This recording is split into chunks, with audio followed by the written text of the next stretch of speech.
பசி என்னை படைத்தது, உணவு என்னை வளர்த்தது. பசியும் உணவும் உயிர்களை படைத்து கொண்டே இருக்கும். இதுவே பிரபஞ்சம்.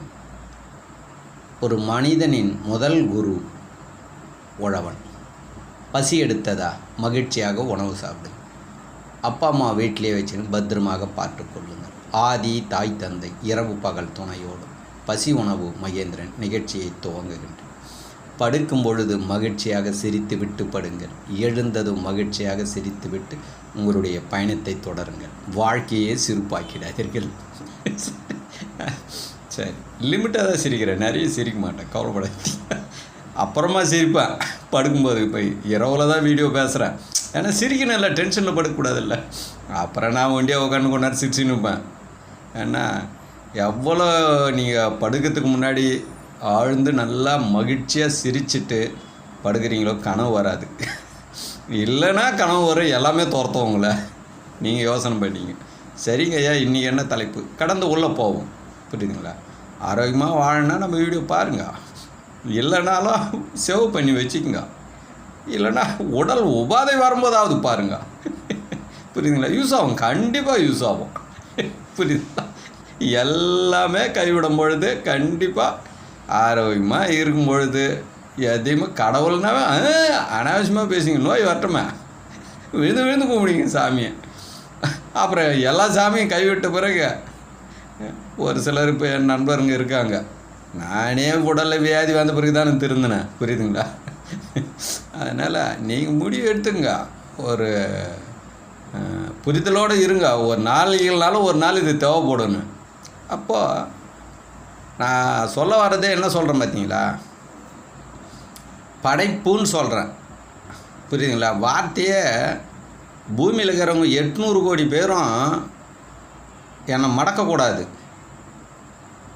மடக்கக்கூடாதுன்னா நான் என்ன பண்ணணும்? உண்மையை பேசணும். கடவுள்னு சொன்னால் என்ன பண்ணுவீங்க தெரியுங்களா? கடவுள் இல்லாத என்னால் வாழ முடியும், கடவுள் என்னை படைக்கலைன்னுவர். எதுப்பா படைச்சது? இயற்கைன்னுவர். அதுதான் இயற்கை படைப்பு, புரியுதுங்களா? அதை வெறும் சேர்த்து சொல்லுவேன், இயற்கை படைப்புன்னு சொல்லுவேன், வெறும் படைப்புன்னு. படைப்புன்னு ஒன்று இருக்குது, அதை யாராலையும் மறுக்க முடியாதுல்ல, புரியுதுங்களா? அது ஒரு மைண்டில் வச்சுக்கோங்க. என்னென்னா, இந்த உடலில் 2 இருக்குது, பிரபஞ்சகத்தில் 2 இருக்குது. அதே மாதிரி நம்ம முன்னோர்களும் பசித்தர் ஒன்று, சித்தர் ஒன்று, 2 பேர் இருக்கிறாங்க. 2 பேருமே நமக்கு தேவை, புரியுதுங்களா? அதனால் நீங்கள் ஆரோக்கியமாக வாழணுமா, 2 பசியை நீங்கள் உடம்புல சரி செய்தால் நீங்கள் கண்டிப்பாக வாழலாம். இந்த 2 பசியை நீங்கள் கெடுத்துட்டு நீங்கள் என்ன கடவுளை வணங்கினாலும் சரி, நீங்கள் என்ன பரிகாரம் இது அது, நீ அந்த குருநாதர்கிட்ட எங்கே ஒன்றாலும் போங்க, உள்ள ஒருத்தர் இருக்கிறார். யார்?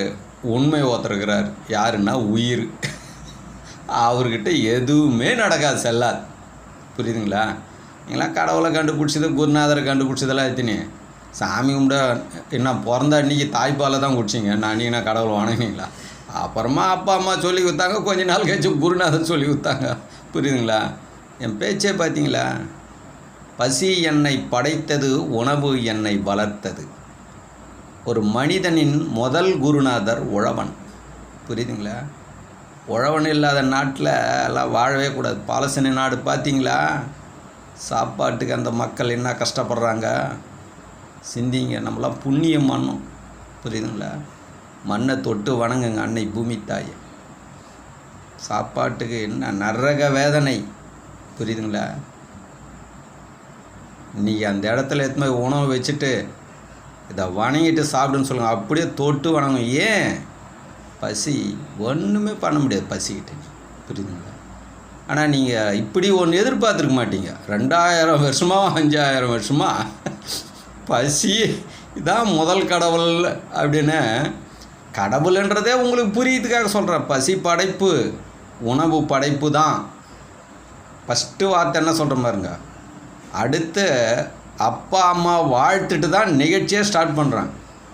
உங்களுக்கெல்லாம் கொஞ்சம் குருநாதர் கட்சி 2 பேர் சால்வை போட்டாங்க, நோட்டீஸில் உங்களை ஒரு பெரிய ஆள்னு போட்டாங்கன்னு வச்சுங்க, பெற்றவங்களே கட்டி விட்ருங்க, நேராக குருவை வாழ்த்துவீங்க. என்கிட்ட அது நடக்காது. உலகத்திலேயே மிக சிறந்த உயர்ந்த அறிவாளின்னு யாருன்னு கேட்டால் என்னை கேட்டிங்கன்னா நீங்கள் முதல்ல எங்கள் அப்பா பேரை சொல்லுவேன், ரெண்டாவது எங்கள் அம்மா பேரை சொல்லுவேன், அப்புறம்தான் மீதி ஆளுங்க. புரியுதுங்களா? நான் சிற்றறிவில் வாழ்கிறவன் இல்லை, பேரறிவில் வாழுகின்றவன். பேரறிவு என்பது பிரபஞ்சகத்தில் வாழுகின்றவன். இது யாருக்கு கொடுக்கும்? சாதாரண ஏழைகிட்ட தான் இதை ஒப்படைக்கும். பெரிய பெரிய ஆன்மீகவாதிக்கிறாங்க போங்க, ஒன்றுமே இருக்காது. பசி ஏற்றதுன்னா அவ்வளோதான். புரியுங்களா? அப்போது அந்த குருநாதரும் ஓடுருவார் உணவுக்கிட்ட, நீங்களும் ஓடிடுவீங்க. அப்புறம் சாப்பிட்டு வந்து நிறைய பேசுங்க. புரியுதுங்களா? நானும் பேசியிருந்தோம் தான். புரியுங்களா? நோய் என்னை திருத்திடுச்சு. ஆனால் உங்களுக்கெல்லாம் முன்னெச்சரிக்கையாக சொல்கிறேன், நோய் வராமல் பார்த்துக்குங்க. இப்பொழுதும் உங்களை வாழ வைப்பதற்கு, புரியுதுங்களா, முதல் குருநாதர் உழவனாக இருக்கிறான். அவன் கண்டி இல்லைன்னா அவ்வளோதான். புரியுதுங்களா? அடுத்து 2 பசி, பஞ்சபூத பசி ஒன்று, மண் நீர் நெருப்பு காற்று விண்ணு. அடுத்து அறுசுவை பசி ஒன்று, இனிப்பு கசப்பு துவர்ப்பு புளிப்பு உப்பு காரம். இந்த 2 பசியை ஒரு மனிதன் புரிந்து அந்த 2 பசியும் உடலில் ஆரோக்கியமாக வைத்து கொண்டால் மனிதன் ஆரோக்கியமாக வாழலாம். இது எல்லா ஜீவராசியும் செய்துங்க. அப்போ என்னென்னா, இன்றைக்கி கூட ஒரு மாடு கன்று போட்டுக்குது. அந்த கன்றுக்குட்டிக்கு பார்த்திங்கன்னா ஒரு 8 மாதம் இருக்கும். புரியுங்களா? 2 இருக்குது. புரியுதுங்களா? 2, ஒன்று பெருசாகுது, ஒன்று வந்து 1.5 வயசு இருக்கும், ஒன்று வந்து 8 மாதம் தான் இருக்கும். அது 2த்தையும் கூர்ந்து கவனிக்கிறேன். நிதானமாக அசை போடுது, ஏதோ உணவு சாப்பிடுது. மாநகரங்களில் கஞ்சி பழைய சாதங்கள்லாம் பக்கெட்டில் வைக்கணும், அதை குடிச்சிட்டு 2த்தையும் அப்படியே கூர்ந்து கவனிக்கிறேன். ஒரே யூக்கில் அசை போட்டு அதுங்க பாட்டுன்னு என்ன பண்ணுது, அதனுடைய பசியை, அந்த பசிக்கேற்ற உணவை, அந்த பசியை சரி செய்யுது. ஆடு கூட நீங்கள் பார்க்கலாம், மாடுலாம் பார்க்கலாம். புரியுதுங்களா? எல்லாமே அசை போடும் ஒரு சில உயிரினங்கள் வந்து. புரியுதுங்களா? அப்போ என்ன அதுங்க கவனிக்குது, தன்னுடைய சுவாசத்தை அளவோடு வயிற்றில் வச்சுக்கணும்.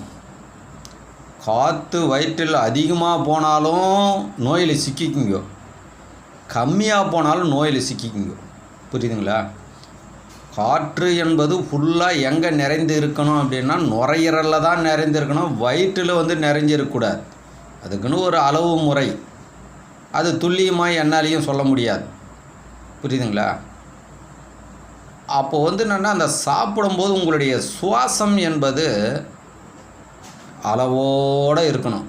அப்போ அளவோடு இருக்கணும்னா என்ன பண்ணணும், நீங்கள் ஃபுல் ஃபோக்கஸ் உணவு மேலே தான் இருக்கணும். வேறு எந்த சிந்தனை வந்தாலும் ஓரங்கட்டிடணும். நான் மக்களுக்கு சொல்லி கொடுக்கறதே உங்களுக்கே எப்படி சொல்லிக் கொடுக்குன்னா, சாப்பிட்ற நேரத்தில் என்னை கேட்டால் உங்களுக்கு புரிகிற மாதிரி சொன்னால், நான் கடவுளை வழிபடுகிறேன். எப்படி? சாப்பிட்றது தாங்க கடவுளை வழிபடுறது. எல்லா நோய்களையும் குணப்படுத்தும் உடலில் உள்ள நோய்களை எது என்றால் பசி. புரியுதுங்களா? ஒன்றிலிருந்து ஒன்று உருமாற்றம் செய்வதே பசி. உண்மையான கடவுள்கிட்ட சரணாகதியாகி அமைதி நிலையோடு அந்த பசியை பெருக்குன்னா அப்போ தான் செல்ஃபோனை பார்க்குறதும் குடும்ப கதையை பேசுகிறதும் எல்லாத்தையும். நோய்களே குணப்படுத்த முடியாத கடவுள்கிறார் பாருங்க, அங்கே போய் உட்காந்து அமைதியாக கனவுன்னு உட்காந்து சாமி என்னை காப்பாற்றுன்றீங்க நீங்கள். அவர் சாமி சொல்கிறாரு நான் உன்னை காப்பாற்ற முடியாதுன்றார். சாமி என்னை காப்பாற்றுன்றீங்க. அவர் சொல்கிறார் சாமி உன்னை என்னால் காப்பாற்ற முடியாதுன்றார். அவர் உங்களை சாமின்றார். நீங்கள் தான் என்னை படைச்சிங்க, நான் உங்களை படைக்கலை, நீங்கள் சொல்லிங்கிறீங்கன்றார். இதை புரிந்தவன் தான் நான். புரியுதுங்களா? பிரபஞ்சகம் புரிய வச்சுக்குதில்ல இந்த கலி உலகத்தில். ஒருத்தரை கேள்வி கேட்குறேன் இல்லை, எந்த நோயுமே காப்பாற்ற முடியல, அவரே பல பிரச்சனையில் போய் நிற்க வச்சுன்னு பிரச்சனையில் மாட்டிங்குது கோவிலுங்க, பல கோவிலுங்க. நீங்கள் போய் சொல்லிக்கிறீங்க. எப்படிங்க? சிந்திக்க தேவையில்ல. நீங்கள் ஏமாந்தது எல்லாமே உங்கள் பிள்ளைங்களை ஏமாற்றிட்டு போகிறீங்களா, அதுதாங்க பார்த்து. நீங்கள் எப்போனா கூட போங்க, அந்த குழந்தைங்களை காப்பாற்றணும். எனக்கு சிந்தனை என்னை அதுக்கு தான் படைச்சிக்குது. அந்த குழந்தைங்களையாவது காப்பாற்றுறா. இவங்கள மாற்ற முடியாதுடா, இவங்க எல்லாரும் இவங்கள மாற்றவே முடியாது. அந்த உங்கள் குழந்தைங்களுக்காவது நீங்கள் சொல்லிக் கொடுங்க. பசியும் உணவுமே உன்னை படைத்ததுன்னு. புரியுங்களா? ஆழ்ந்து சிந்திங்க. உங்களுடைய சுவாச பசியும் பஞ்சபூத பசியும் அளவோடு இருக்க வேண்டும். உடலில் சுவாசம், புரியுங்களா? அடுத்த நிகழ்ச்சியில் குடலில் எப்படி சத்துக்கள் பிரிக்கப்படுகிறது. குடலில் 2 குடல் இருக்குது. சிந்திங்க. அது குடலில் 2 குடல் இருக்கா? ஆமாம், எல்லோரும் சொல்லிவிடுங்க. பஞ்சபூத குடல் உடனே சொல்லிவிடுங்க. சிறுங்குடல், பெருங்குடல். இன்னும் ஒன்று இருக்குது, கண்டுபிடிங்க பார்க்கலாம். மூலாதாரத்தில் 2 மூலாதாரங்குதுன்னு பாடம் நடத்தணும் ஒரு நிகழ்ச்சியில். என்னது மூலாதாரத்தில் 2? ஆமாம், உங்கள் குருநாதர் 1 தான் சொல்லி கொடுத்தார். என்னை படைத்தது 2 சொல்லி கொடுத்துக்குது. அதே மாதிரி குடல், அறுசுவைக்கு ஒரு குடல் இருக்குது, பஞ்சபூதத்துக்கு ஒரு குடல் இருக்குது. ஒரு நிகழ்ச்சியில் கேட்டான், அகுபஞ்சர் கிளாஸ் நடந்துங்குது, புக்கில் கற்று படிச்சுங்கிறார். படித்ததுக்கிட்ட நேராக படிக்கணும். ஃபஸ்ட்டு ஏழையாகிற ஆளுங்கிட்ட தாங்க இந்த பிரபஞ்சம் ஒப்படைக்கும். நீங்களாம் படிச்சுட்டு அப்படியே பெரிய ஆள் இருந்தீங்கன்னா உங்கள் படிப்பை மனுஷன்தான் மதிப்பான். பிரபஞ்சகம் படைத்தது மதிக்குமா? அது மனுஷன் கண்டுபிடிச்சது போய் அது மதிக்குமா? அது கேட்டேன். ஐயா, அறுசுவைக்கு குடல் கண்டுபிடிச்சிட்டங்க ஐயா, தெரியுதுங்க ஐயா. பஞ்சபூதத்துக்கு எதுங்க ஐயா குடல்னா? அவள் தான் சைலண்ட். அவர் அது சொல்ல தெரில. ஆனால் பெரிய அவருக்கு அப்படியே இல்லாத மாதிரியாவது கொடுப்பாங்க. கேட்டான்ல கேள்வியே, அது எனக்கு தெரியும். படைத்தது எனக்கு கொடுத்துக்குது. அடுத்த நிகழ்ச்சியில் அது பார்க்கலாம். அனைவருக்கும் பசி வணக்கம். மகிழ்ச்சியாக சிரித்துவிட்டு படுங்கள். எழுந்ததும் மகிழ்ச்சியாக சிரித்துவிட்டு பயணத்தை தொடருங்கள்.